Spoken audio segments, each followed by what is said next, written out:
ಎಲ್ಲರಿಗೂ ಎಡುಕೌಶಲ್ ವತಿಯಿಂದ ನಮಸ್ಕಾರಗಳು.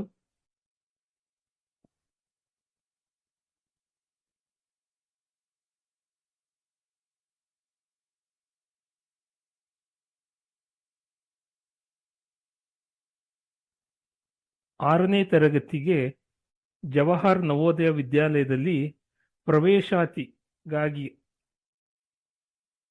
ತಯಾರಾಗುತ್ತಿರುವ ವಿದ್ಯಾರ್ಥಿಗಳಿಗೆ ಈ ಆಯ್ಕೆ ಪರೀಕ್ಷೆ 2024-25 ಏನಕ್ಕೆ ಪ್ರಾಮುಖ್ಯವಾಗಿದೆ ಅನ್ನೋದನ್ನ ನೋಡೋಣ.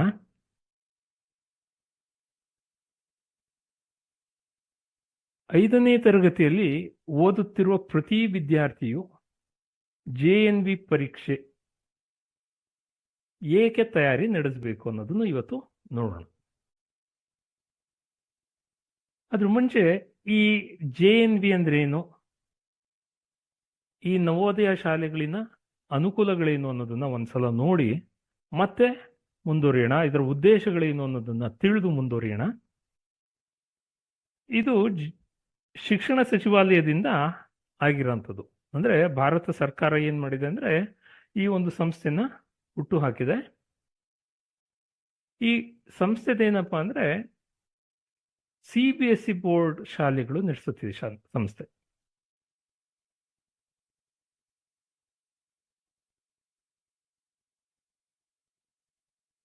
ಶೇಕಡ 75% ಗ್ರಾಮೀಣ ವಿದ್ಯಾರ್ಥಿಗಳಿಗೆ ಇದರಲ್ಲಿ ಅವಕಾಶ ಇರುತ್ತೆ.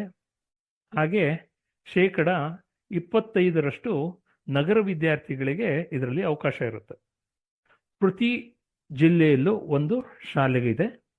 ಅದರಲ್ಲಿ 6ನೇ ತರಗತಿ ಅಂದ್ರೆ ಈ ವರ್ಷ 5ನೇ ಕ್ಲಾಸಲ್ಲಿ ಓದ್ತಿರೋಂಥ ಮಕ್ಕಳು ಈ ಪ್ರವೇಶಾತಿ ತಗೊಂಡು ಇದರಲ್ಲಿ ಸೆಲೆಕ್ಟ್ ಆದ್ರೆ ಅವರು ಮುಂದಿನ ವರ್ಷಕ್ಕೆ 6ನೇ ತರಗತಿಗೆ ಆ ಶಾಲೆಗೆ ಸೇರ್ಕೋಬಹುದು. 80 ಸೀಟ್ಗಳಿರುತ್ತೆ ಮಕ್ಕಳಿಗೆ, 80 ಜನ ಮಕ್ಕಳಿಗೆ ಅವರು ಪ್ರವೇಶಾತಿ ನೀಡ್ತಾರೆ. ಈ ನವೋದಯ ವಿದ್ಯಾಲಯ ಸಹಶಿಕ್ಷಣ ವಸತಿ ಸಂಸ್ಥೆಯಾಗಿದೆ. ಅಂದ್ರೆ ಇಲ್ಲಿ ಕೋ ಎಜುಕೇಶನ್ ಇರುತ್ತೆ. ಹೆಣ್ಮಕ್ಳಿಗೆ ಮತ್ತೆ ಗಂಡು ಮಕ್ಕಳಿಗೆ ಇಬ್ರಿಗೂ ಇಲ್ಲಿ ಪ್ರವೇಶಾತಿ ಅವಕಾಶ ಇದೆ.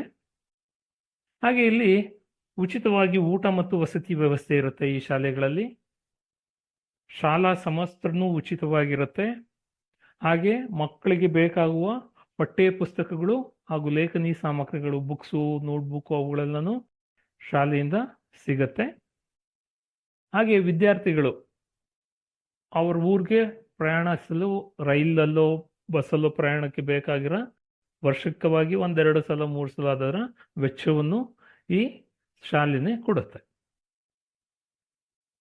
ಹಾಗೆ ಈ ಶಾಲೆಗೆ ಸೇರ್ಪಡೆ ಆಗಬೇಕಾದ್ರೆ ಅದಕ್ಕೆ ಆನ್ಲೈನ್ನಲ್ಲಿ ಮೊದಲು ನೋಂದಣಿ ಆಗಬೇಕು. ಮಕ್ಕಳು ಪರೀಕ್ಷೆ ಯಾರು ತಗೋಬೇಕು ಅಂತಿದ್ದಾರೆ ಅವರು. ಹಾಗೆ ಆಯ್ಕೆ ಪರೀಕ್ಷೆ ಇರುತ್ತೆ ಇದಕ್ಕೆ. ಅದ್ರ ಬಗ್ಗೆ ಸ್ವಲ್ಪ ನೋಡೋಣ. ಆನ್ಲೈನ್ ನೋಂದಣಿ ಈ ಸೆಪ್ಟೆಂಬರ್ 16, 2024 ಮುಕ್ತಾಯ ಆಗುತ್ತೆ. ಅಂದ್ರೆ ಯಾವುದೇ ಮಕ್ಕಳು ನಾನು ಈ ಪರೀಕ್ಷೆನ ಬರೀಬೇಕು ಅಂದ್ರೆ ಸೆಪ್ಟೆಂಬರ್ 16 ತಾರೀಕು ಒಳಗಡೆ ಅವರು ಪರೀಕ್ಷೆಗೆ ಆನ್ಲೈನಲ್ಲಿ ರಿಜಿಸ್ಟರ್ ಮಾಡ್ಕೋಬೇಕು. ಹಾಗೆ ಕರ್ನಾಟಕದ ವಿದ್ಯಾರ್ಥಿಗಳಿಗೆ ಈ ಪರೀಕ್ಷೆ ಜನವರಿ 18ನೇ ತಾರೀಕು ಮುಂದಿನ ವರ್ಷ 2025ನೇ ಇಸ್ವಿಯಲ್ಲಿ ನಡೆಯುತ್ತೆ. ಹಾಗೆ ಏಪ್ರಿಲ್ 12 ಏನಂದ್ರೆ ನಾರ್ತ್ ಅಲ್ಲಿರೋಂಥ ಸ್ಟೇಟ್ಗಳು, ಉತ್ತರದಲ್ಲಿರೋಂಥ ಕೆಲವು ಸ್ಟೇಟ್ಗಳಿರುತ್ತೆ, ಹಿಮಾಚಲ್ ಪ್ರದೇಶ, ಅವುಗಳೆಲ್ಲ ಅಲ್ಲಿ ಇರೋಂಥ ವಿದ್ಯಾರ್ಥಿಗಳಿಗೆ ಇದು ಅವಕಾಶ ಸಿಗುತ್ತೆ. ಹಾಗಾಗಿ ನಾವು ಕರ್ನಾಟಕದ ವಿದ್ಯಾರ್ಥಿಗಳ ಮಟ್ಟಿಗೆ ನೋಡೋದಾದ್ರೆ ಇದು ಜನವರಿ 18 ಲಿಖಿತ ಪರೀಕ್ಷೆ ಇರುವಂಥದ್ದು. ಹಾಗೆ ಸೆಪ್ಟೆಂಬರ್ 16 ಇದರೊಳಗಡೆ ಆನ್ಲೈನಲ್ಲಿ ಮಕ್ಕಳು ಅರ್ಜಿಯನ್ನು ಸಲ್ಲಿಸಬೇಕು. ಇವೆರಡು ದಿನಗಳು ತುಂಬಾ ಮುಖ್ಯವಾಗಿರುತ್ತೆ, ಅದನ್ನ ಗಮನಿಸ್ಕೊಳ್ಳಿ. ಆದ್ರೆ ಕೆಲವು ಪೋಷಕರಿಗೆ ಏನಪ್ಪಾ ಅನ್ಸುತ್ತಂದ್ರೆ ನನ್ನ ಮಗು ಈಗ ತುಂಬಾ ಒಳ್ಳೆ ಶಾಲೆಗೆ ಹೋಗ್ತಾ ಇದೆ, ಒಳ್ಳೆ ಶಾಲೆಗೆ ಓದ್ತಾ ಇದೆ, ನಾನು ಹಾಗಾದ್ರೆ ಈ ಮಗುಗೆ ಕರ್ಕೊಂಡೋಗಿ ನವೋದಯಕ್ಕೆ ಸೇರಿಸ್ಬೇಕಾ? ಅವಶ್ಯಕತೆ ಇಲ್ಲ. ಇಲ್ಲಿ ಮುಖ್ಯವಾಗಿ ನಾವು ನೋಡಕ್ ಹೊರಟಿರೋದೇನಪ್ಪ ಅಂದ್ರೆ ಈ ತರದ ಒಂದು ಪರೀಕ್ಷೆಗಳನ್ನ ಮಗು ನೋಡೋದಾದ್ರೆ ಪರೀಕ್ಷೆಗಳಿಗೆ ತಯಾರಿ ನಡೆಸಿದಾಗ ಆಗುವಂತ ಅನುಕೂಲಗಳು ಏನು ಅನ್ನೋದು ಉದ್ದೇಶದಿಂದ ಇದನ್ನು ನೋಡ್ತಾ ಇರೋಂಥದ್ದು. ಹಾಗೆ ಇನ್ನೊಂದೇನಪ್ಪ ಅಂದ್ರೆ ಒಂದು ಮಗು ಇದೆ, ನನ್ ಕಳ್ಸಕ್ಕೆ ಹೇಗಾಗುತ್ತೆ, ಒಂದು ಮಗು ಇರೋದು ನನ್ನ ಜೊತೆ ಇರಲಿ ಅನ್ನೋದು ಒಂದು ಉದ್ದೇಶಗಳು ಇರುತ್ತೆ ಕೆಲವು ಪೋಷಕರಿಗೆ. ಹಾಗೆ ಇನ್ ಕೆಲವ್ರು ಪೋಷಕರಿಗೆ ಏನಪ್ಪ ಅನ್ಸುತ್ತೆ ಅಂದ್ರೆ ಮಗು ನನ್ನೊಂದು ಬಿಟ್ಟಿರೋದಿಲ್ಲ, ತಂದೆ ತಾಯಿ ಮನೆಯನ್ನ ಬಿಟ್ಟು ದೂರ ಇರೋದಕ್ಕೆ ಇಷ್ಟಪಡೋದಿಲ್ಲ, ಹಾಸ್ಟೆಲಲ್ಲಿ ಇರೋದಕ್ಕೆ ಇಷ್ಟಪಡೋದಿಲ್ಲ ಅಂತ ಇರ್ತಾರೆ. ಇದೆಲ್ಲ ಒಂದು ಸಹಜವಾಗಿರೋ ಅಂತ ಭಾವನೆಗಳು. ಆದ್ರೆ ಇದೆಲ್ಲದರ ಜೊತೆಗೆ ನಾವು ಈ ಮಗುಗೆ ಈ ಆಯ್ಕೆ ಪರೀಕ್ಷೆಗೆ ಯಾಕೆ ಸಿದ್ಧತೆ ನಡೆಸಬೇಕು? ಮಗು ಕಳ್ಸೋದಿಲ್ಲ, ತೊಂದರೆ ಇಲ್ಲ, ಮಗು ಹೋಗ್ಲೇಬೇಕು, ಅವಶ್ಯಕತೆ ಇಲ್ಲ. ಆದ್ರೆ ಈ ಪರೀಕ್ಷೆಯ ಮೂಲ ಹೇಗಿದೆ, ರೂಪುರೇಷೆಗಳಿಂದ ಅನ್ನೋ ಕಾರಣಗಳನ್ನ ನಾವು ತಿಳ್ಕೊಳ್ಳೋಣ. ಹಾಗಾಗಿ ನಿಮ್ಮ ಮಗುಗೆ 5ನೇ ಕ್ಲಾಸಲ್ಲಿ ಓದ್ತಾ ಇರೋ ಮಗು ಆಗಲಿ, CBSE ಇರ್ಬೋದು, ಸ್ಟೇಟಲ್ಲಿ ಇರ್ಬೋದು, ICSE ಇರ್ಬೋದು, ಯಾವುದೇ ಬೋರ್ಡಲ್ಲಿ ಓದ್ತಾ ಇದ್ರು ಆ ಮಕ್ಕಳುಗಳು ಈ ಪರೀಕ್ಷೆಗೆ ಸಿದ್ಧತೆ ನಡೆಸೋದ್ರಿಂದ ಏನು ಅನುಕೂಲಗಳಾಗುತ್ತೆ ಅನ್ನೋದನ್ನ ನೋಡೋಣ. ಇದು ಅವರ ಶೈಕ್ಷಣಿಕ ಜೀವನದ ಮೇಲೆ ಹೇಗೆ ಪರಿಣಾಮ ಬೀರುತ್ತೆ ಅನ್ನೋದನ್ನ ಗಮನಿಸೋಣ. ತಯಾರಿ ನಡೆಸುವುದರಿಂದ ಏನು ಲಾಭಗಳು ಸಿಗುತ್ತೆ ಅಂತ. ಇದರಲ್ಲಿ ಆಯ್ಕೆ ಪರೀಕ್ಷೆ ಏನಪ್ಪಾ ಅಂದ್ರೆ ವಸ್ತುನಿಷ್ಠ ಪ್ರಶ್ನೆಗಳನ್ನ ಮಾತ್ರ ಒಳಗೊಂಡಿರುತ್ತೆ, ಆಬ್ಜೆಕ್ಟಿವ್ ಟೈಪ್ ಅಂತ ಹೇಳ್ತೀವಿ. OMR ಶೀಟ್ ಅಲ್ಲಿ ಅದನ್ನ ಎಂಟ್ರಿ ಮಾಡೋದಿರುತ್ತೆ, 4 ಚಾಯ್ಸ್ ಇರುತ್ತೆ, ಆ 4ರಲ್ಲಿ ಒಂದನ್ನ ಆರಿಸ್ಬಿಟ್ಟು ಇವರು ಆನ್ಸರ್ ಕೊಡಬೇಕಾಗುತ್ತೆ ಅಷ್ಟೇ. ಬರೆಯುವಂಥದ್ದು ಏನಿಲ್ಲ, ಪುಟಗಟ್ಟಲೆ ಬರೆಯುವಂಥದ್ದೇನಿಲ್ಲ. ಹಾಗಾಗಿ ಈ ಆಬ್ಜೆಕ್ಟಿವ್ ಟೈಪ್ ರೆಡಿ ಆಗ್ಬೇಕು. ಅದರಲ್ಲಿ ಮೊದಲನೇ ವಿಭಾಗದಲ್ಲಿ ಏನಪ್ಪಾ ಅಂದ್ರೆ ಮಾನಸಿಕ ಸಾಮರ್ಥ್ಯ ಪರೀಕ್ಷೆ ಇರುತ್ತೆ, ಮ್ಯಾಟ್ ಅಂತ ಹೇಳ್ತೀವಿ. ಈ ಮ್ಯಾಟ್ ಪರೀಕ್ಷೆ ಏನಪ್ಪಾ ಅಂದ್ರೆ ಸಾಮಾನ್ಯವಾಗಿ ನಾವು ಕೆಲಸಗಳಿಗೆ competitive exams, IAS, KAS, banking, ಬೇರೆ ಯಾವುದೇ ಕಾಂಪಿಟೇಟಿವ್ ಎಕ್ಸಾಮ್ಸ್ಗಳು ಹೋಗ್ಬೇಕಾದ್ರೆ ಅಲ್ಲಿ ಈ ಪರೀಕ್ಷೆ ಒಂದು ಅವಿಭಾಜ್ಯ ಅಂಗಾಗಿ ಇರುತ್ತೆ. ಇದು ಮೊದಲನೇದು. ಎರಡನೇದೇನಪ್ಪಾ ಅಂದ್ರೆ ಅಂಕಗಣಿತದ ಪರೀಕ್ಷೆ ಇರುತ್ತೆ. ಅಂಕಗಣಿತದ ಅಷ್ಟೇ, ಯಾವುದೇ ಕಾಂಪಿಟೇಟಿವ್ ಎಕ್ಸಾಮ್ಸ್ ಹೋದಾಗ ಈ ಅಂಕಗಣಿತ ಇರುತ್ತೆ, ನ್ಯೂಮರಿಕಲ್ ಎಬಿಲಿಟಿ ಇರುತ್ತೆ. ಅದು ಸಾಮಾನ್ಯವಾಗಿ ಬೇಕಾಗಿರೋಂಥ ದಿನನಿತ್ಯಕ್ಕೆ ಬಳಕೆಯಾಗಂತ ಒಂದು ಅಂಕಗಳು. ಅದು ನಮ್ಮ ಲೆಕ್ಕಾಚಾರಗಳನ್ನ ಚೆನ್ನಾಗಿ ಮಾಡೋಂಥ ಒಂದು ಪರೀಕ್ಷೆ, ಅದರ ಸಾಮರ್ಥ್ಯವನ್ನು ಪರೀಕ್ಷಿಸೋದು. ಅಂದ್ರೆ ಈ ಪರೀಕ್ಷೆಯಿಂದ ಏನಾಗುತ್ತೆ ಅಂದ್ರೆ ನಾವು ಮಕ್ಕಳಿಗೆ ಈ ಪರೀಕ್ಷೆ ಕೊಡದಾಗ ಏನಾಗುತ್ತೆ, ಅವ್ರಿಗೆ ಆ ಸಾಮರ್ಥ್ಯವನ್ನು ಹೆಚ್ಚಿಸಿಕೊಳ್ಳುವಕ್ಕೆ ಒಂದು ಅವಕಾಶ ಸಿಗುತ್ತೆ. ಹಾಗಾಗಿ ಇದು ಎರಡನೇದು ಮುಖ್ಯವಾಗಿರೋಂಥದ್ದು. ಮೂರನೇದು ಭಾಷಾ ಪರೀಕ್ಷೆ. ಅಂದ್ರೆ ನಮ್ಮ ಭಾರತದಲ್ಲಿ ಸಾಕಷ್ಟು ಭಾಷೆಗಳಿದೆ. ಹಾಗಾಗಿ ಈ ಪರೀಕ್ಷೆ ಏನಾಗುತ್ತೆ ಅಂದ್ರೆ ಭೌಗೋಳಿಕವಾಗಿ ಆ ಪ್ರದೇಶದಲ್ಲಿ ಯಾವ ಮಕ್ಕಳು ಯಾವ ಭಾಷೆಯಲ್ಲಿ ಕಲಿತಾ ಇರ್ತಾರೆ ಆ ಮಕ್ಕಳು ಆ ಭಾಷೆಯಲ್ಲಿ ಪರೀಕ್ಷೆನ ತಗೋಬಹುದು. ಕರ್ನಾಟಕದ ಮಟ್ಟಕ್ಕೆ ನೋಡೋದಾದ್ರೆ ಇದು ಕನ್ನಡದಲ್ಲೂ ಇರುತ್ತೆ ಪರೀಕ್ಷೆ, ಇಂಗ್ಲಿಷ್ ಇರುತ್ತೆ, ತಮಿಳಲ್ಲಿ ಇರುತ್ತೆ, ತೆಲುಗುಲ್ಲಿರುತ್ತೆ, ಬಹುಭಾಷೆಗಳಲ್ಲಿ ಇದು ಇರುತ್ತೆ. ಆದರೆ ಈಗ ನಾವು ಕನ್ನಡದಲ್ಲಿ ಓದೋಂಥ ಮಕ್ಕಳುಗಳು ಮತ್ತು ಇಂಗ್ಲಿಷ್ ಮೀಡಿಯಂಲಿ ಓದಿರೋಂಥ ಮಕ್ಕಳುಗಳಿಗೆ ಇದು ಕನ್ನಡದವ್ರಿಗೆ ಕನ್ನಡದ ಭಾಷಾ ಪರೀಕ್ಷೆ ಇರುತ್ತೆ, ಇಂಗ್ಲಿಷ್ ಅವ್ರಿಗೆ ಇಂಗ್ಲಿಷ್ ಭಾಷಾ ಪರೀಕ್ಷೆ ಇರುತ್ತೆ. ಈ ಪರೀಕ್ಷೆಗಳ ಮೂಲ ಉದ್ದೇಶ ಏನು? ಈ ಪರೀಕ್ಷೆಗಳಲ್ಲಿ ಈ ಬೇರೆ ಬೇರೆ ಥರದ ವಿಭಾಗಗಳನ್ನ ಮಕ್ಕಳು ತಯಾರಿಯಾಗೋದ್ರಿಂದ ಅವ್ರಿಗೆ ಸಿಗೋಂಥ ಅನುಕೂಲಗಳನ್ನು ಏನು ಅನ್ನೋದನ್ನ ನೋಡೋಣ. ಪೋಷಕರು ಹಾಗೆ ನಿಮಗೆ ಗೊತ್ತಿರುವಂಥ ಯಾವುದಾದ್ರೂ ಮಕ್ಕಳು ಇದ್ದರೆ ನೀವು ಈ 5ನೇ ಕ್ಲಾಸಲ್ಲಿ ಆ ಮಗು ಓದ್ತಾ ಇದ್ರೆ ಆ ಮಗುಗೆ ಈ ಪರೀಕ್ಷೆ ತಗೊಳ್ಳೋದಕ್ಕೆ ಹೇಳಿ. ಯಾಕಂದರೆ ಈ ಪರೀಕ್ಷೆಗೆ ಯಾವ ಶುಲ್ಕನೂ ಇಲ್ಲ. ಇದಕ್ಕೆ ಕೆಲವೊಂದಷ್ಟು ಡಾಕ್ಯುಮೆಂಟ್ಸ್ ಇರುತ್ತೆ, ಅದು ನನ್ನ ಮುಂದಿನ ವಿಡಿಯೋದಲ್ಲಿ ಹೇಳ್ತೀನಿ. ಈಗ ನಿಮ್ಮ ಮುಖ್ಯವಾಗಿ ನೋಡಬೇಕಾಗಿರೋದು ಈ ಪರೀಕ್ಷೆ ಕೊಡೋದ್ರಿಂದ ಮಗು ಈ ಪರೀಕ್ಷೆಗೆ ತಯಾರಾಗೋದ್ರಿಂದ ಮಗುವಿಗೆ ಏನು ಲಾಭಗಳು ಅನ್ನೋದನ್ನ ನೋಡೋಣ. ಮೊದಲನೇದಾಗಿ ನಾವು ಮಾನಸಿಕ ಸಾಮರ್ಥ್ಯ ಪರೀಕ್ಷೆ ಮ್ಯಾಟ್, ಇದರ ಪ್ರಯೋಜನ ಏನು ಅನ್ನೋದನ್ನ ನೋಡೋಣ. ಮೊದಲು ಏನು ಅಂದ್ರೆ ಈ ಪ್ರಶ್ನೆ ಪತ್ರಿಕೆಗಳಲ್ಲಿ ನಿಮ್ಗೆ ನೋಡಿ ಇಲ್ಲಿ ಆಪ್ಷನ್ಸ್ ಕಾಣಿಸ್ತದೆ. ಒಂದು ಪ್ರಶ್ನೆ ಇದೆ, ನಮೂನೆಯನ್ನು ಪೂರ್ಣಗೊಳಿಸಿ ಅಂತ ಗುರುತು ಹಾಕಂಥದ್ದು. ಇದು ಗುರುತು ಟೆಸ್ಟ್ಗಳಲ್ಲಿ ಮನೆಯಲ್ಲಿ ಅಭ್ಯಾಸ ಮಾಡೋಕ್ಕಿರೋಂಥದ್ದು. ಅದರ OMR ಶೀಟ್ ಅಂತ ಇರುತ್ತೆ, ಅದರಲ್ಲಿ ಮಕ್ಕಳು ಯಾವ ಸರಿಯಾದ ಉತ್ತರ ಇದಕ್ಕೆ ಅದಕ್ಕೆ ಮಸಿ ಬಳಿಬೇಕಾಗತ್ತೆ. ಪೆನ್ಸಿಲಿಂದ ಶೇಡ್ ಮಾಡಬೇಕು ಅಂತ ಇರುತ್ತೆ. ಇದರ ಮೊದಲ ಅನುಕೂಲ ಏನಪ್ಪಾ ಅಂದ್ರೆ ಮಕ್ಕಳಿಗೆ ಅವರ ಅಬ್ಸರ್ವೇಷನ್ ಜಾಸ್ತಿ ಇರುತ್ತೆ. ಅಂದ್ರೆ ಅವರು ಗಮನಿಸಂದ್ರೆ ವೀಕ್ಷಣೆ ಜಾಸ್ತಿ ಆಗ್ತಾ ಹೋಗುತ್ತೆ. ನಾವು ಸಾಮಾನ್ಯವಾಗಿ ಮಕ್ಕಳಲ್ಲಿ ಆ ಅಬ್ಸರ್ವೇಷನ್ ಎಬಿಲಿಟಿನ ಹೆಚ್ಚು ಮಾಡೋದಕ್ಕೆ ಪ್ರೋತ್ಸಾಹ ಕೊಡ್ತೀವಿ. ಇದರ ಜೊತೆಗೆ ಇನ್ನೊಂದು ಏನಂದ್ರೆ ತಾರ್ಕಿಕ ಪ್ರತಿವಾದನೆ, ಅಂದ್ರೆ ರೀಸನಿಂಗ್ ತುಂಬಾ ಸೌಂಡ್ ಆಗಿರುತ್ತೆ. ಅಂದ್ರೆ ಮಕ್ಕಳಿಗೆ ತಾರ್ಕಿಕವಾಗಿ ಯೋಚನೆ ಮಾಡುವಂತ ಸಾಮರ್ಥ್ಯವನ್ನು ಬೆಳೆಸಕ್ಕೆ ಶುರು ಮಾಡುತ್ತೆ ಈ ಪರೀಕ್ಷೆಗಳು.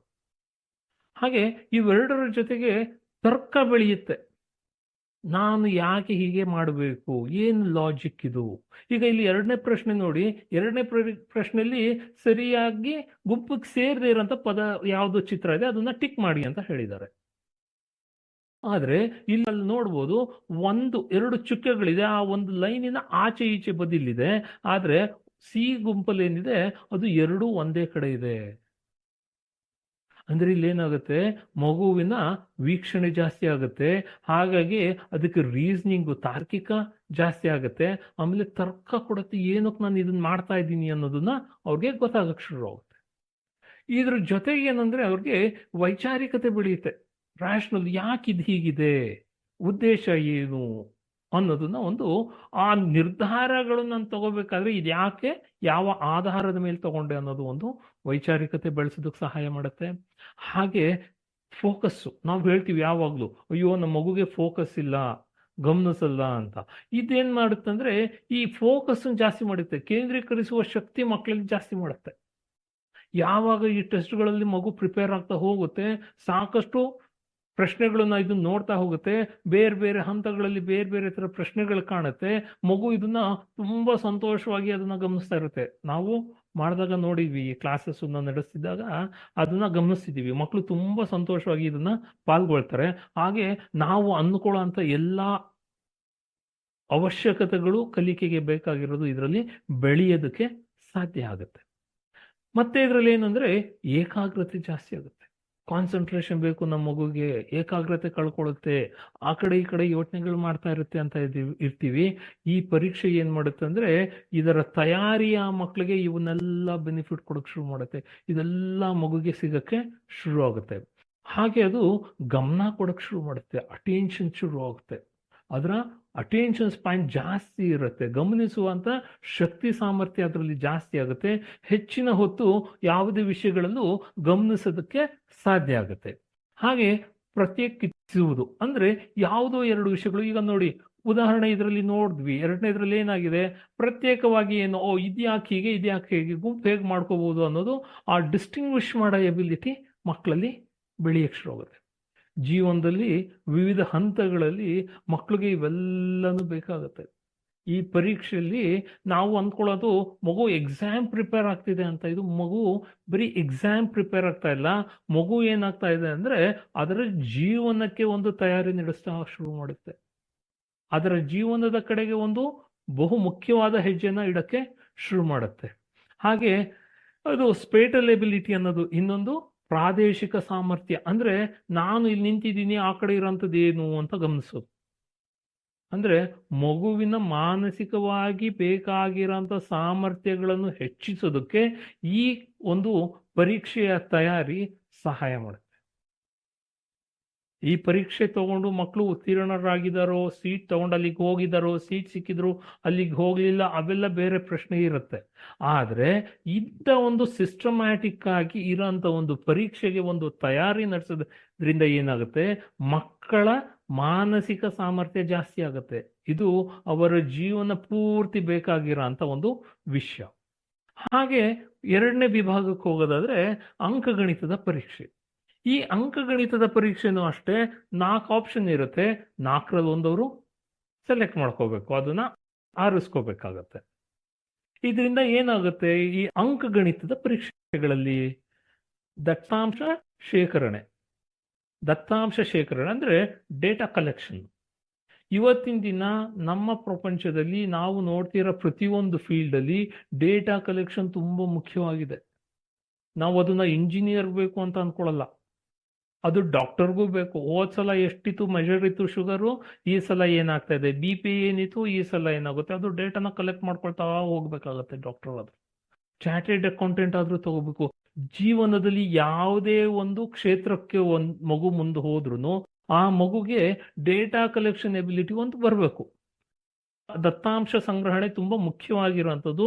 ಅದು ಈ ಪರೀಕ್ಷೆಯಲ್ಲಿ ಸಹಾಯ ಮಾಡುತ್ತೆ. ಹಾಗಾದ್ರೆ ಬೇರೆ ನಾವು ಸ್ಕೂಲಲ್ಲಿ ಶಾಲೆಯಲ್ಲಿ ತಯಾರಿ ನಡೆಸ್ತೀವಲ್ಲ, ಅಲ್ಲಿ ಸಿಗಲ್ವೋ? ಅಲ್ಲೂ ಸಿಗುತ್ತೆ. ಆದ್ರೆ ಇಲ್ಲೇನಾಗುತ್ತೆ, ಅವೆಲ್ಲಾನು ಒಟ್ಟುಗೂಡಿಸಿ ಆ 4-5 ವರ್ಷಗಳು ಕಲ್ತಿರೋದ್ರದ್ದೆಲ್ಲಾನು ಒಟ್ಟುಗೂಡ್ಕೊಳ್ಳುತ್ತಿಲ್ಲಿ.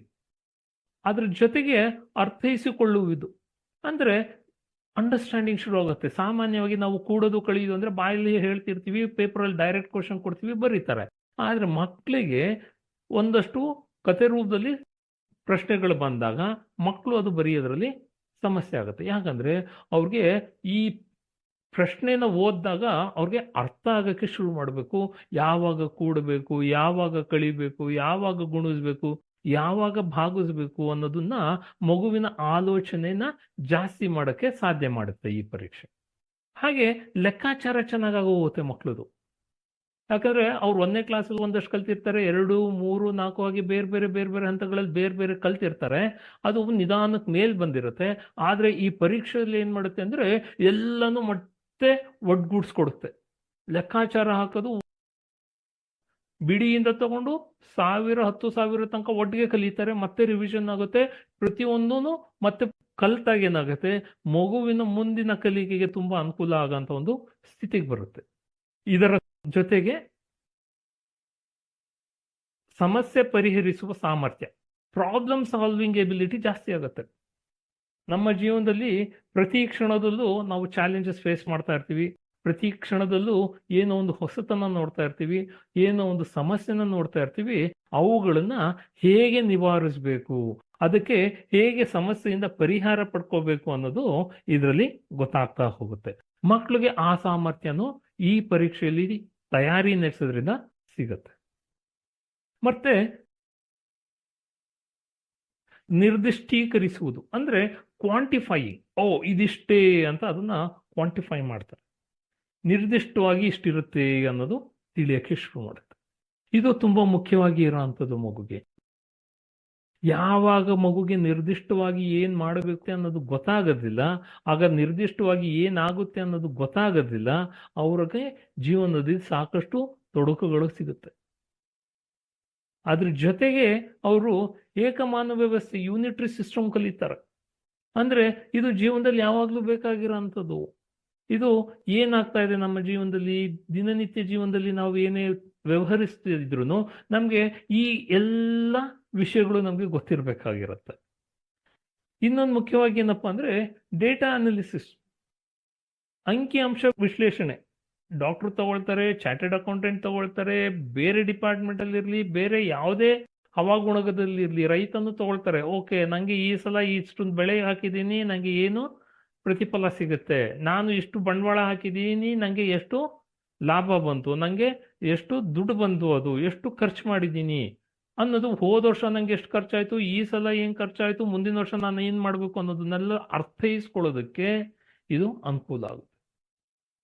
ಇದು ಬರೀ ನಾವು ಒಂದು ಇಂಜಿನಿಯರಿಂಗು ಮ್ಯಾಥಮೆಟಿಕ್ಸ್ ತಗೊಳ್ಳೋರ್ಗೆ ಅನ್ನೋದಲ್ಲ, ಇದು ಜೀವನದಲ್ಲಿ ಮುಖ್ಯವಾಗಿ ಪ್ರತಿಯೊಂದು ಮಗುವಿಗೂ ಬೇಕಾಗಿರೋಂಥ ಒಂದು ಸಾಮರ್ಥ್ಯಗಳು. ಹಾಗಾಗಿ ಈ ಪರೀಕ್ಷೆ ಅದನ್ನ ಒದಗಿಸ್ಕೊಡುತ್ತೆ. ಮತ್ತೆ ವ್ಯಾಖ್ಯಾನ ಮಾಡೋದು, ಇಂಟರ್ಪ್ರಿಟೇಷನ್. ಇದು ಯಾಕೆ ಹೀಗೆ ಅನ್ನೋದನ್ನ ಮಗು ಅರ್ಥ ಮಾಡ್ಕೊಳಕ್ ಶುರು ಮಾಡುತ್ತೆ, ಅದನ್ನ ವ್ಯಾಖ್ಯಾನ ಮಾಡಕ್ ಶುರು ಮಾಡುತ್ತೆ. ಇದು ಕಾರಣ ಇದೆ ಇದಕ್ಕೆ ಅನ್ನೋದನ್ನ ಮಗುಗೆ ತಿಳ್ಕೊಳ್ಳೋದಕ್ಕೆ ಈ ಅಂಕಗಣಿತ ಪರೀಕ್ಷೆಗಳು ಸಹಾಯ ಮಾಡುತ್ತೆ. ಹಾಗೆ ಪ್ರತ್ಯೇಕ ವಿವೇಚನೆ ಅಂದ್ರೆ ಡಿಸ್ಕ್ರೀಟ್. ನಾವೇನ್ ಮಾಡ್ತೀವಿ ಅಂದ್ರೆ ಯಾವುದೋ ಒಂದು ವಿಷಯ ಬಂತು ಅಂದ್ರೆ 3, 4, 5, 6 ವಿಷಯಗಳೆಲ್ಲ ಸೇರಿಸ್ಕೊಂಡು ಹೋಗ್ತಾ ಇರ್ತೀವಿ. ಆದ್ರೆ ಈ ಅಂಕಗಣಿತಗಳಿಂದ ಮ್ಯಾಥ್ಸ್ ನ ತುಂಬಾ ಇಂಪಾರ್ಟೆನ್ಸ್ ಏನಪ್ಪಾ ಅಂದ್ರೆ ನಾವು ಎಲ್ಲಾನು ಒಂದೊಂದು ವಿಷಯಗಳನ್ನು ಒಂದೊಂದಾಗಿ ನೋಡೋ ಅಂತ ಒಂದು ಎಬಿಲಿಟಿ ಬೆಳೆಸ್ಕೊಳ್ತೀವಿ. ಮುಖ್ಯವಾಗಿ ಈ ಎಬಿಲಿಟಿ ಏನ್ ಮಾಡುತ್ತಂದ್ರೆ ಪ್ರತ್ಯೇಕವಾಗಿ ಪ್ರತಿಯೊಂದು ವಿಷಯಗಳನ್ನು ನಿರ್ದಿಷ್ಟವಾಗಿ ನೋಡಕ್ ಶುರು ಮಾಡಿದಾಗ ಮಗುಗೆ ಅವನ ಜೀವನದಲ್ಲಿ ನಾಳೆ ದಿನ ಸಮಸ್ಯೆಗಳು ತಪ್ಪಿದ್ರೆ ಏನೋ ಒಂದು ಸಂದರ್ಭದಲ್ಲಿ ನಿರ್ಧಾರ ತಗೋಬೇಕಾಗತ್ತೆ. ಆ ನಿರ್ಧಾರ ತಗೊಳ್ಳೋದಕ್ಕೆ ತುಂಬಾ ಸಹಾಯಕವಾಗಂತ ವಿಷಯಗಳು ಇದನ್ನ ಕಲ್ತ್ಕೊಳ್ತಾ ಹೋಗುತ್ತೆ. ಇದು ಬರೀ ನಾಲೆಡ್ಜ್ ತಗೊಂಡು ಟೆಸ್ಟಲ್ಲಿ ಪಾಸ್ ಮಾಡೋದು ಒಂದು ಭಾಗ ಆದರೆ ಈ ಎಬಿಲಿಟಿ ಬೆಳೆಸ್ಕೊಳ್ಳೋದು, ಈ ಸಾಮರ್ಥ್ಯಗಳನ್ನು ಬೆಳೆಸ್ಕೊಳ್ಳೋದು ಇನ್ನೊಂದು ಬಹು ಮುಖ್ಯವಾಗಿರೋಂಥ ಭಾಗ ಇದರಲ್ಲಿ. ಹಾಗಾಗಿ ನಾವು ಮಾನಸಿಕ ಪರೀಕ್ಷೆ ಒಂದು ನೋಡಿದ್ವಿ, ಹಾಗೆ ಇಲ್ಲಿ ಅಂಕಗಣಿತ ಪರೀಕ್ಷೆ ಒಂದು ನೋಡಿ. ಇವೆರಡೂ ಪ್ರತಿಯೊಬ್ಬರು ಜೀವನಕ್ಕೆ ಬೇಕಾಗಿರೋಂಥದ್ದು, ಪೂರಕವಾಗಿರೋಂಥದ್ದು, ಜೀವನವನ್ನು ಸಾರ್ಥಕತೆಯಿಂದ ನಡೆಸ್ಕೊಂಡು ಹೋಗೋದಕ್ಕೆ ಅವಶ್ಯಕತೆ ಇರೋಂಥದ್ದು. ಇದರ ಜೊತೆಗೆ ಇನ್ನೊಂದು ವಿಭಾಗ ಯಾವುದಪ್ಪ ಅಂದರೆ ಭಾಷಾ ಪರೀಕ್ಷೆ. ಈ ಭಾಷಾ ಪರೀಕ್ಷೆಯಲ್ಲಿ ಏನಾಗುತ್ತೆ ಅಂತ, ಇದ್ರ ಉದ್ದೇಶ ಏನು, ಇದರಿಂದ ಮಗುನ ಏನು ಅನುಕೂಲಗಳು ಸಿಗುತ್ತೆ ಅಂತ. ಮತ್ತು ಮೊದಲನೇದಾಗಿ ಭಾಷಾಭಿವೃದ್ಧಿ ಆಗುತ್ತೆ. ಅಂದರೆ ಭಾಷೆನ ಚೆನ್ನಾಗಿ ಬಳಸೋದನ್ನ ಮಗು ಕಲಿಯುತ್ತೆ. ತುಂಬ ಮುಖ್ಯವಾಗಿರೋ ಅಂಥದ್ದು ಭಾಷೆ. ನಾವು ಈ 5ನೇ ಕ್ಲಾಸ್ ಬರೋಷ್ಟರಲ್ಲಿ ಭಾಷೆ ಬೆಳವಣಿಗೆ ಚೆನ್ನಾಗಿ ಆಗಿಲ್ಲದೆ ಇದ್ರೆ ಮುಂದಿನ ದಿನಗಳಲ್ಲಿ ಮಗುವಿನ ಸಾಮರ್ಥ್ಯವಿದ್ರೂ ಅದು ತನ್ನ ಎಷ್ಟು ಸಾಮರ್ಥ್ಯಕ್ಕೆ ಬೇಕೋ ಅಷ್ಟಕ್ಕೆ ಬೆಳೆಯಕ್ಕೆ ಸಾಧ್ಯ ಆಗಲ್ಲ. ಹಾಗಾಗಿ ಭಾಷಾ ಅಭಿವೃದ್ಧಿ ಇದೆಲ್ಲ ಇದು ತುಂಬ ಮುಖ್ಯವಾಗಿರೋ ಅಂಥದ್ದು. ಇದರ ಜೊತೆಗೆ ಏನಾಗುತ್ತೆ ಅಂದರೆ ಗ್ರಹಿಕೆ ಜಾಸ್ತಿ ಆಗುತ್ತೆ ಇದಕ್ಕೆ ತಯಾರಿ ನಡೆಸೋದ್ರಿಂದ. ನಾನು ಏನು ಓದ್ತಾ ಇದ್ದೀನಿ ಅದೇನು ಹೇಳ್ತಾ ಇದ್ದಿದೆ ಅನ್ನೋದನ್ನ ಗ್ರಹಿಸುವಂಥ ಸಾಮರ್ಥ್ಯ ಬೆಳೆಯುತ್ತೆ ಇದರಲ್ಲಿ. ಕಾಂಪ್ರಹೆನ್ಷನ್ ಅಂತ ಹೇಳ್ತೀವಿ ಇದನ್ನ. ಇದು ಭಾಷೆಯಲ್ಲಿ ಬೇಕಾಗಿರೋ ಅಂಥದ್ದು.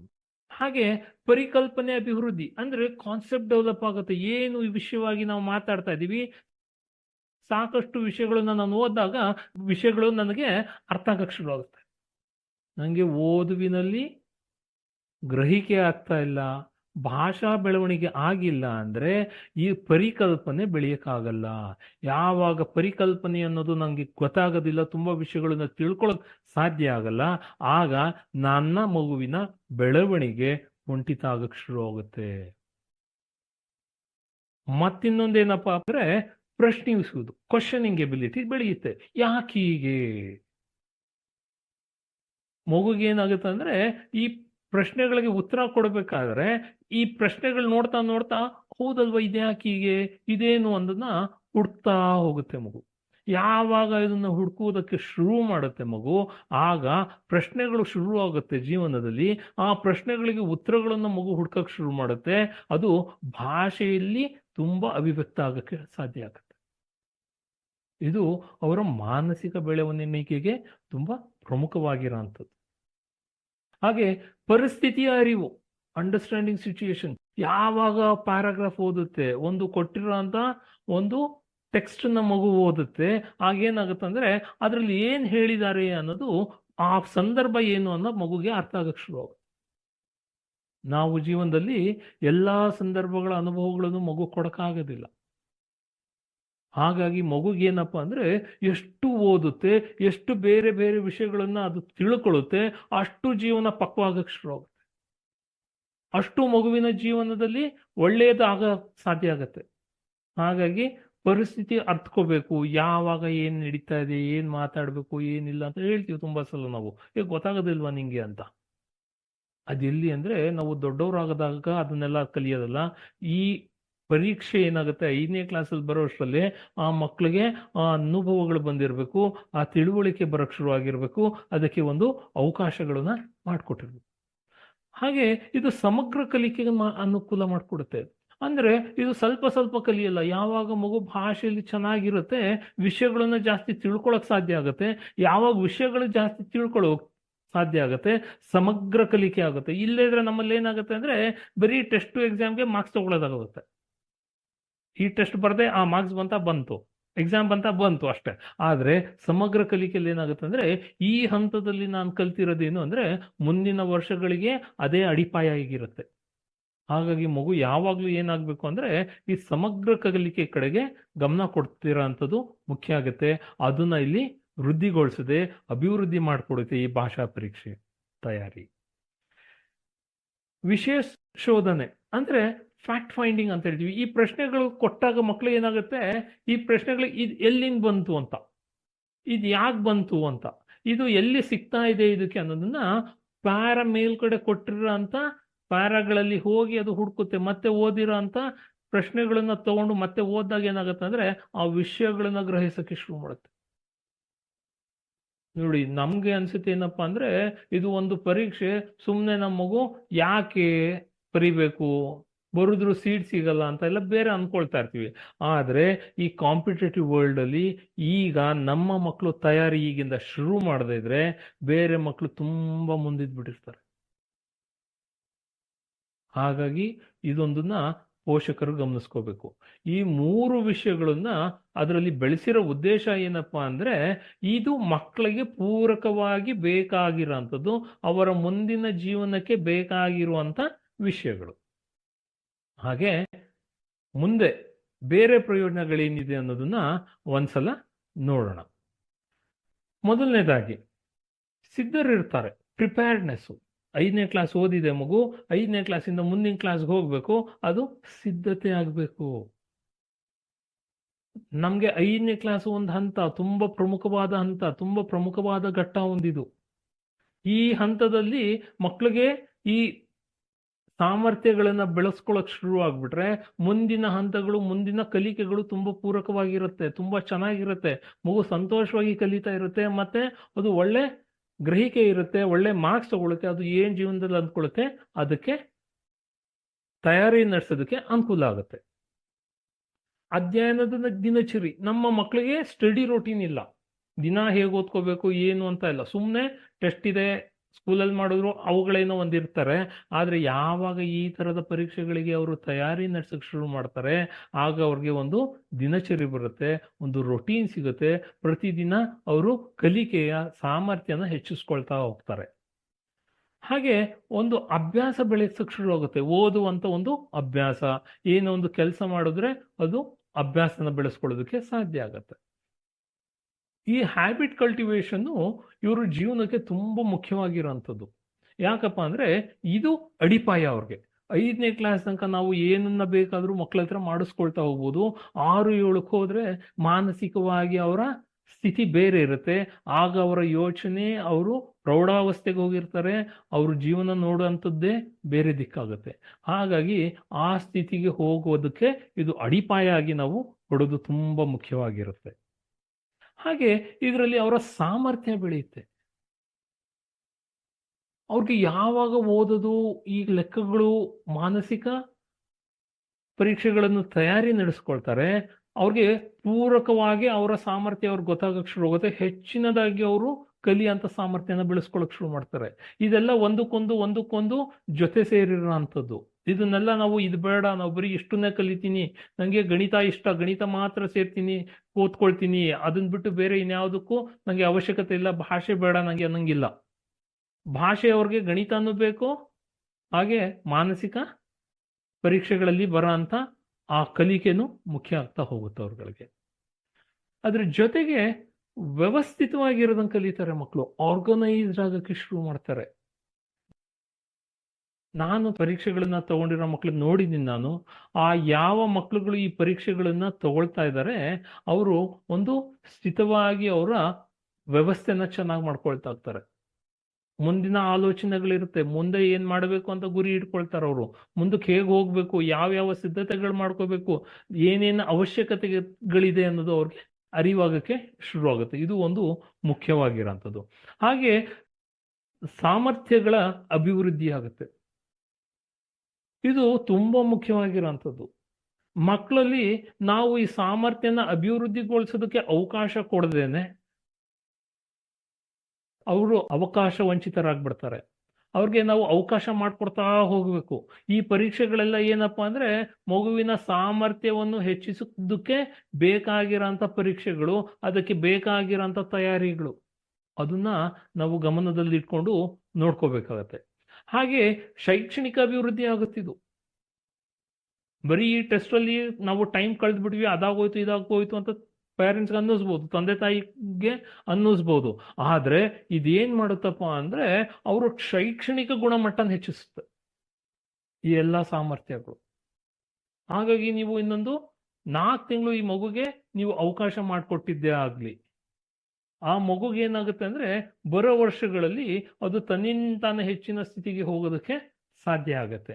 ಹಾಗಾಗಿ ಅವರು ಶೈಕ್ಷಣಿಕವಾಗಿ ಬೆಳಿಬೇಕು, ಅವರು ಶೈಕ್ಷಣಿಕವಾಗಿ ಉನ್ನತ ಸ್ಥಿತಿಗೆ ಹೋಗ್ಬೇಕು, ಅವರು ಅನ್ಕೊಂಡಿರೋ ಆಯ್ಕೆ ಮಾಡ್ಕೊಳ್ಳೋ ಅಂತ ಒಂದು ಗುರಿ ಕಡೆಗೆ ಸಾಗಬೇಕು ಅಂದ್ರೆ ಅವರು ಇವನ್ನ ತಗೊಳ್ಳೋದು ಮುಖ್ಯ, ಈ ಪರೀಕ್ಷೆ ತಗೊಳ್ಳೋದು ಮುಖ್ಯ ಇರುತ್ತೆ.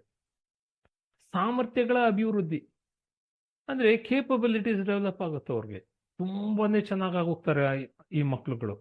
ಮತ್ತೆ ಇನ್ನೊಂದು ಮುಖ್ಯವಾಗಿ ಏನಪ್ಪಾ ಅಂದ್ರೆ ಈ ಪರೀಕ್ಷೆಗಳು ತಗೊಳ್ಳೋದ್ರಿಂದ ತುಂಬಾ ಜನ ಪರೀಕ್ಷೆ ತಗೊಂಡೆ ಅಂತಾರೆ. ಪರೀಕ್ಷೆ ತಗೊಳ್ಳೋದ್ರಲ್ಲಿ ಇದರಲ್ಲಿ ಏನೂ ಇಲ್ಲ. ಮುಖ್ಯವಾಗಿ ತಂದೆ ತಾಯಿಗಳು ಏನ್ ನೋಡ್ಬೇಕಂದ್ರೆ ನಿಮ್ಮ ಮಗುವಿಗೆ ಪರೀಕ್ಷೆಗೆ ತಯಾರಿ ನಡೆಸೋದಕ್ಕೆ ಪೂರಕವಾಗಿದ್ದೀರಾ ಅಂತ. ಹೌದು, ನಾನು ನವೋದಯ ತಗೊಂಡೆ, ಎಕ್ಸಾಮ್ ಬಂದು ಎಕ್ಸಾಮ್ ದಿನ ಹೋಗಿ ಬರ್ದೆ, ಪ್ರಯೋಜನ ಆಗೋದಿಲ್ಲ. ನೀವು ಪರೀಕ್ಷೆಗೆ ಮಗುಗೆ ರಿಜಿಸ್ಟರ್ ಮಾಡಿಸ್ದಾಗ್ಲಿಂದ ಮಗು ಎಕ್ಸಾಮ್ ತಗೊಳ್ಳೋ ತನಕ ಮಗುಗೆ ಒಂದು ಅವಕಾಶ ಕಲ್ಪಿಸ್ಕೊಡ್ತೀರಲ್ಲ, ಅದು ತುಂಬಾ ಮುಖ್ಯವಾಗಿರೋಂಥ. ಆ ಅವಕಾಶಗಳನ್ನು ನೀವು ಕೊಟ್ಟಿದ್ದೇ ಆದರೆ, ಸರಿಯಾಗಿ ತಯಾರಿ ಮಗು ಮಾಡಿದ್ದೇ ಆದರೆ, ಅದು ಜೀವನದಲ್ಲಿ ತುಂಬಾ ಹೆಚ್ಚಿನ ಸಾಮರ್ಥ್ಯನ ಬೆಳೆಸ್ಕೊಂಡು ಮುಂದಕ್ಕೆ ಹೋಗೋದಕ್ಕೆ ಸಾಧ್ಯ ಆಗುತ್ತೆ. ಹಾಗೆ ಮಗುಗೆ ಸಮಯ ಹೇಗೆ ನಿರ್ವಹಣೆ ಮಾಡಬೇಕು ಅಂತ ಗೊತ್ತಾಗುತ್ತೆ. ಯಾಕಂದ್ರೆ ಈ ಪರೀಕ್ಷೆಗಳೆಲ್ಲ ಏನಂದ್ರೆ ಟೈಮ್ ಫ್ರೇಮ್ ಇರುತ್ತೆ, ಇಷ್ಟು ಟೈಮ್ ಒಳಗಡೆ ನೀನು ಇಷ್ಟನ್ನ ಬರಿಬೇಕು, ಇಷ್ಟನ್ನ ಕಂಪ್ಲೀಟ್ ಮಾಡಬೇಕು ಅಂತ ಇರುತ್ತೆ. ಹಾಗಾಗಿ ಅದನ್ನು ಮಗುಗೆ ಅಳವಡಿಸ್ಕೊಳಕ್ಕಾಗತ್ತೆ, ಅದನ್ನ ಅಭ್ಯಾಸ ಮಾಡಕ್ಕಾಗತ್ತೆ. ತುಂಬಾ ಮುಖ್ಯವಾಗಿ ನಾವು ನೋಡ್ಬೇಕಾಗಿರೋದು ಏನಪ್ಪಾ ಅಂದ್ರೆ ಮಕ್ಕಳಲ್ಲಿ ನಾವು ಸಾಮರ್ಥ್ಯವನ್ನು ಹೆಚ್ಚಿಸಿಕೊಳ್ಳೋದಕ್ಕೆ, ಅದನ್ನ ಅಭಿವೃದ್ಧಿ ಪಡಿಸ್ಕೊಳ್ಳೋದಕ್ಕೆ ನಾವು ಅವಕಾಶ ಮಾಡಿಕೊಡ್ಬೇಕು. ಆ ಅವಕಾಶ ನಾನು ಸುಮ್ಮನೆ ನೀನು ಕೂತ್ಕೊಂಡು ಇದು ಮಾಡು ಅದು ಮಾಡು ಅಂದ್ರೆ ಕೆಲವು ಮಕ್ಕಳು ಮಾಡ್ಬೋದು, ಓದ್ಬೋದು. ಆದ್ರೆ ನೀನು ಒಂದು ಪರೀಕ್ಷೆಗೆ ನೀನು ತಯಾರಿ ಮಾಡ್ಕೊಳ್ತಾ ಇದೀಯಾ, ಈ ಕ್ಲಾಸಸ್ಗೆ ನೀನು ಹೋಗಿ ಬರ್ಬೇಕು, ಈ ಕ್ಲಾಸಸ್ ಅನ್ನ ಅಟೆಂಡ್ ಮಾಡ್ಕೋ, ನೀನ್ ಇದರಿಂದ ಏನ್ ಕಲಿತಾ ಇದೀಯ ನೋಡ್ಕೋ ಅನ್ನೋದನ್ನ ನೀವು ಕೊಡಕ್ ಶುರು ಮಾಡಿದಾಗ ಏನಾಗುತ್ತೆ, ಮಗು ಅದ್ರ ಕಡೆಗೆ ಗಮನ ಕೊಡಕ್ ಶುರು ಆಗುತ್ತೆ. ಇವತ್ತಲ್ಲ, ಅದಕ್ಕೆ ಜೀವನ ಪೂರ್ತಿ ಅದರ ಅನುಕೂಲ ಪಡೆಯೋದಕ್ಕೆ ಸಾಧ್ಯ ಆಗುತ್ತೆ. ಹಾಗಾಗಿ ನಾವು ಎಡುಕೌಶಲ್ಯ ಏನ್ ಮಾಡಿದೀವಿ ಅಂದ್ರೆ, ತುಂಬಾ ಜನ ಗ್ರಾಮೀಣ ಮಕ್ಳಿರ್ತಾರೆ, ಅವ್ರಿಗೆ ಅಲ್ಲಿ ಇದನ್ನ ಹೇಳ್ಕೊಡೋ ಅಂಥವ್ರು ಇರಲ್ಲ, ಇದಕ್ಕೆ ತಯಾರಿ ನಡೆಸ್ಕೊಡೋ ಅಂಥವ್ರು ಇರಲ್ಲ. ಹಾಗಾಗಿ ನಮ್ದು ಆ್ಯಪ್ ಇದೆ. ಹಾಗೆ ನಮ್ಮ ಮಕ್ಳಿಗೆ, ನಮ್ಮಲ್ಲಿ ಯಾರು ರಿಜಿಸ್ಟರ್ ಆಗ್ತಾರೆ ಅವ್ರಿಗೆ ಆ ಬೇರೆ ಬೇರೆ ವಿಭಾಗಗಳಲ್ಲಿ ಏನೆಲ್ಲ ಸಾಮರ್ಥ್ಯಗಳನ್ನ ಬೆಳೆಸೋದಕ್ಕೆ ಬೇಕಾಗುತ್ತೆ ತಯಾರಿಗೆ ಅವ್ರಿಗೆ ಮೆಟೀರಿಯಲ್ ಸಿಗುತ್ತೆ, ಪಾಠ ಪ್ರವಚನಗಳಿರುತ್ತೆ, ಮಕ್ಕಳಿಗೆ ಉದಾಹರಣೆಗಳು ಕೊಡ್ತೀವಿ. ಹಾಗೆ ಮಕ್ಕಳಿಗೆ ಅದನ್ನ ನೋಡ್ತಾ ಇದ್ರೆ ಅರ್ಥ ಆಗಕ್ಕೆ ಶುರು ಆಗುತ್ತೆ. ಓ, ಇದು ಇದೇ ಕಾರಣಕ್ಕೋಸ್ಕರ ಆಗ್ತಾ ಇದೆ ಅಂತ. ಬುಕ್ಕಲ್ಲಿರೋ ಅಂಥದ್ದು ಒಂದು ಭಾಗ, ಅದು ಬರೀ ಮಗು ಯೋಚನೆ ಮಾಡಬೇಕು, ಇಮ್ಯಾಜಿನ್ ಮಾಡ್ಕೋಬೇಕಾಗತ್ತೆ. ಆದ್ರೆ ನಾವು ಅಭಿವೃದ್ಧಿ ಪಡಿಸಿರೋ ಅಂತ ಪಠ್ಯಕ್ರಮದಲ್ಲಿ ಏನಿರುತ್ತೆ ಅಂದ್ರೆ ಇದನ್ನೆಲ್ಲಾನು ವಿಜುವಲ್ ಆಗಿ ನೋಡ್ತಾರೆ. ಅವ್ರು ನೋಡ್ತಾನೆ ಅವ್ರಿಗೆ ಅರ್ಥ ಆಗಕ್ಕೆ ಶುರು ಆಗುತ್ತೆ. ಓ, ಇದು ಹೀಗಿದೆ ಅಂತ ಹೇಳೋದಕ್ಕಿಂತ ಜಾಸ್ತಿ ಅವರು ಮಾನಸಿಕವಾಗಿ ಅದು ಕಲಿಯಕ್ಕೆ ಸಾಧ್ಯ ಆಗುತ್ತೆ. ಹಾಗಾಗಿ ಈ ಕಾರ್ಯಕ್ರಮ ಏನಪ್ಪಾ ಅಂದ್ರೆ ಈ ನವೋದಯ ಎಕ್ಸಾಮ್ಸ್ಗೆ ಮಕ್ಕಳು ಪ್ರಿಪೇರ್ ಆಗೋದು ತುಂಬಾ ಇಂಪಾರ್ಟೆಂಟ್. ಆಯ್ಕೆ ಪ್ರಕ್ರಿಯೆಗೆ ಇವರು ಸಿದ್ಧತೆ ನಡೆಸೋದಕ್ಕೆ ನೀವು ಅನುಕೂಲ ಮಾಡ್ಕೋಬೇಕು. ಹಾಗೆ ಇದಕ್ಕೆ ನಿಮ್ಮ ಮಗುವನ್ನ ನೀವು ತುಂಬಾ ಪ್ರೋತ್ಸಾಹ ನೀಡಬೇಕು. ಆಯ್ತು, ನೀನು ಮಾಡ್ಬೋದು, ನೀನ್ ಕಲಿ. ಕೆಲವು ಮಕ್ಕಳು ನಾನು ಹೋಗೋದಿಲ್ಲ, ಪರವಾಗಿಲ್ಲ, ನೀನು ಹೋಗದೆ ಇದ್ರು ಪರವಾಗಿಲ್ಲ, ನೀನು ಇದಕ್ಕೆ ಪ್ರಿಪೇರ್ ಆಗು, ನೀನ್ ಜಾಣ ಇದೀಯ ಅಂತ ಹೇಳ್ಬೇಕು. ನಿಮ್ಮ ಮಗುಗೆ ಅಗತ್ಯ ಅಂತ ಇದು ಅನ್ಸಿದ್ರೆ ನಿಮ್ಗೆ, ಹೌದು ನನ್ನ ಮಗುಗೆ ಈ ಕೌಶಲ್ಯಗಳೆಲ್ಲ ಕಲಿಯೋದಕ್ಕೆ ಸಾಧ್ಯ ಆಗತ್ತೆ, ಇವುಗಳೆಲ್ಲ ಆ ಮಗುವಿನಲ್ಲಿ ಅಭಿವೃದ್ಧಿ ಪಡೆಯೋಕ್ಕೆ ಸಾಧ್ಯ ಆಗುತ್ತೆ ಅನ್ನೋದಾದ್ರೆ ಪೋಷಕರು ಏನ್ ಮಾಡ್ಕೋಬೇಕಪ್ಪ ಅಂದ್ರೆ ಮುಂದಿನ ಸಂಚಿಕೆಯಲ್ಲಿ ಇದಕ್ಕೆ ಹೇಗೆ ಮುಂದುವರಿಬೇಕು, ಇದು ಆನ್ಲೈನ್ ಅಪ್ಲಿಕೇಶನ್ ಹೇಗೆ ಹಾಕೋಬೇಕು, ಸಾಕಷ್ಟು ಜನಕ್ಕೆ ಗೊತ್ತಿರತ್ತೆ, ಹಾಕೊಳ್ತಿರ್ತೀರಾ. ಗೊತ್ತಿಲ್ಲದೆ ಇರೋರಿಗೆ ಮುಂದಿನ ಸಂಚಿಕೆಯಲ್ಲಿ ಅದರ ವಿಷಯವಾಗಿ ನಾನು ನಿಮ್ಮ ಜೊತೆ ಹಂಚ್ಕೊಳ್ತೀನಿ. ಹಾಗೆ ಯಾರು ಅರ್ಹರು, ಯಾರು ಎಲಿಜಿಬಲ್ ಆಗಿದ್ದಾರೆ ಈ ಪರೀಕ್ಷೆಗಳಿಗೆ, ಈ ಪರೀಕ್ಷೆಗೆ ಏನಪ್ಪಾ ಅಂದ್ರೆ ಈ ವರ್ಷದಲ್ಲಿ 24-25 ಶೈಕ್ಷಣಿಕ ವರ್ಷದಲ್ಲಿ 5ನೇ ತರಗತಿಯಲ್ಲಿ ಓದುತ್ತಿರುವ ವಿದ್ಯಾರ್ಥಿಗಳು ಇದಕ್ಕೆ ಅರ್ಹರಿರ್ತಾರೆ. ಇದು ಮೊದಲನೇದು. ಅಂದ್ರೆ ಇದಕ್ಕೆ ಇನ್ನೊಂದು ಸ್ವಲ್ಪ ಬೇರೆ ಡೀಟೇಲ್ಸ್ ಇರುತ್ತೆ, ಅದನ್ನ ಡೇಟ್ ಆಫ್ ಬರ್ತ್ ಅವುಗಳೆಲ್ಲ ಒಂದಷ್ಟು ಇರುತ್ತೆ, ಅವುಗಳನ್ನ ಮತ್ತೆ ನೋಡೋಣ ಮುಂದಿನ ವಿಡಿಯೋದಲ್ಲಿ. ಹಾಗೆ ಇದಕ್ಕೆ ಯಾವ ಯಾವ ದಾಖಲಾತಿಗಳನ್ನು ನಾವು ಸಲ್ಲಿಸಬೇಕಾಗತ್ತೆ, ಆನ್ಲೈನ್ ಅಲ್ಲಿ ಇದನ್ನ ಹೇಗೆ ನಾವು ಅಪ್ಲೋಡ್ ಮಾಡಬೇಕಾಗತ್ತೆ, ಆನ್ಲೈನ್ ಅಲ್ಲಿ ನಾನು ಹೋಗೋ ಮುಂಚೆ ನಾನು ಯಾವ ದಾಖಲಾತಿಗಳನ್ನು ನಾನು ತಯಾರಿ ಇಟ್ಕೊಂಡಿರ್ಬೇಕು ಅನ್ನೋದ್ರ ಬಗ್ಗೆನೂ ನಾವು ತಿಳ್ಕೊಳ್ಳೋಣ. ಅದರ ಜೊತೆಗೆ ಇನ್ನೊಂದೇನಪ್ಪಾ ಅಂದ್ರೆ ಅರ್ಜಿ ಸಲ್ಲಿಸುವುದು ಹೇಗೆ ಅನ್ನೋದನ್ನ ಗಮನಿಸೋಣ. ಇವಿಷ್ಟು ವಿವರಗಳು ನಿಮ್ಮ ಮುಂದೆ ಇಡ್ತೀನಿ ಮುಂದಿನ ಸಂಚಿಕೆಯಲ್ಲಿ.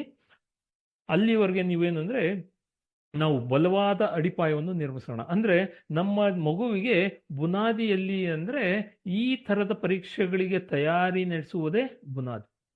ಯಾಕಂದ್ರೆ ಮುಂದೆ ಅವರ ಜೀವನದಲ್ಲಿ ಬರುವಂತ ಯಾವುದೇ ಪರೀಕ್ಷೆಗಳು, ಕಾಂಪಿಟೇಟಿವ್ ಎಕ್ಸಾಮ್ಸ್, ಕೆಲ್ಸಕ್ಕಾಗ್ಲಿ, ಹೈಯರ್ ಎಜುಕೇಶನ್ಗಾಗ್ಲಿ, ಬೇರೆ ಯಾವುದಕ್ಕೆ ಬರ್ಬೇಕಾದ್ರೂ ಅವ್ರಿಗೇನಾಗುತ್ತೆ ಅಂದ್ರೆ ಇಲ್ಲಿಂದ ನಾವು ಬೇಸ್ ಹಾಕೊಡ್ಬೇಕು, ಇಲ್ಲಿಂದ ತಳಪಾಯ ಹಾಕೊಟ್ಟು ಗಟ್ಟಿಯಾಗಿ ಅದನ್ನ ನಿರ್ಮಾಣ ಮಾಡಿಕೊಟ್ರೆ ಅವ್ರ ಮೇಲ್ಗಡೆ ಅವರ ಶೈಕ್ಷಣಿಕ ಜೀವನ ಕಟ್ಕೊಳ್ಳೋದು ಸುಲಭ ಆಗುತ್ತೆ. ಹಾಗಾಗಿ ತಂದೆ ತಾಯಿಗಳು, ಹಾಗೆ ನಿಮಗೆ ಗೊತ್ತಿರೋರು ಯಾರಿಗಾದ್ರೂ 5ನೇ ಕ್ಲಾಸ್ ಮಗು ಇದೆ, ಓದ್ತಾ ಇದೆ 5ನೇ ಕ್ಲಾಸಲ್ಲಿ ಅಂದ್ರೆ ನೀವು ಅವ್ರಿಗೆ ಇದಕ್ಕೆ ಪ್ರೋತ್ಸಾಹ ಕೊಡಿ. ಮಗುವಿಗೆ ಈ ಎಕ್ಸಾಮ್ಗೆ ಪ್ರಿಪೇರ್ ಮಾಡಿ. ಈ ಪ್ರಿಪ್ರೇಷನ್ ತುಂಬಾ ಮುಖ್ಯ. ಈ ಪ್ರಿಪ್ರೇಷನ್ ಇಂದ ಮಗುವಿನ ಜೀವನಕ್ಕೆ ಒಂದು ತುಂಬಾ ದೊಡ್ಡ ಅನುಕೂಲ ಮಾಡ್ತಿದ್ದೀರಾ, ತುಂಬಾ ದೊಡ್ಡ ಕೊಡುಗೆ ಕೊಡ್ತಾ ಇದ್ದೀರಾ. ಹಾಗಾಗಿ ಇದನ್ನ ಮರೀದೆ ಪ್ರತಿ 5ನೇ ಕ್ಲಾಸ್ನಲ್ಲಿ ಓದುತ್ತಿರುವ ಪ್ರತಿಯೊಂದು ಮಗುವಿಗೂ ಈ ನವೋದಯ ಎಕ್ಸಾಮ್ಸ್ ನ ಕಟ್ಸಿ, ಜೊತೆಗೆ ಆ ಮಗುವಿಗೆ ತಯಾರಿ ಮಾಡಿಸಿ. ತುಂಬಾ ಮುಖ್ಯ. ಕಟ್ಸೋದಿಂಪ ಮುಖ್ಯ ಅಲ್ಲ, ಕಟ್ಸೋದ್ರ ಜೊತೆಗೆ ತಯಾರಿ ನಡೆಸೋದು ತುಂಬಾ ಮುಖ್ಯವಾಗಿರುತ್ತೆ.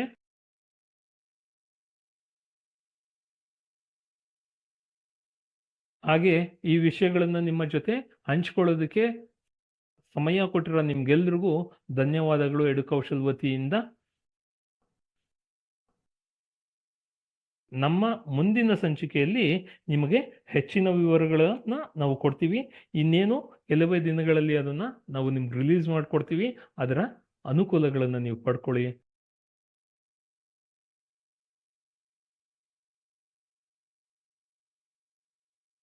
ಎಲ್ರಿಗೂ ವಂದನೆಗಳು. ಆದಷ್ಟು ಜನಕ್ಕೆ ಇದು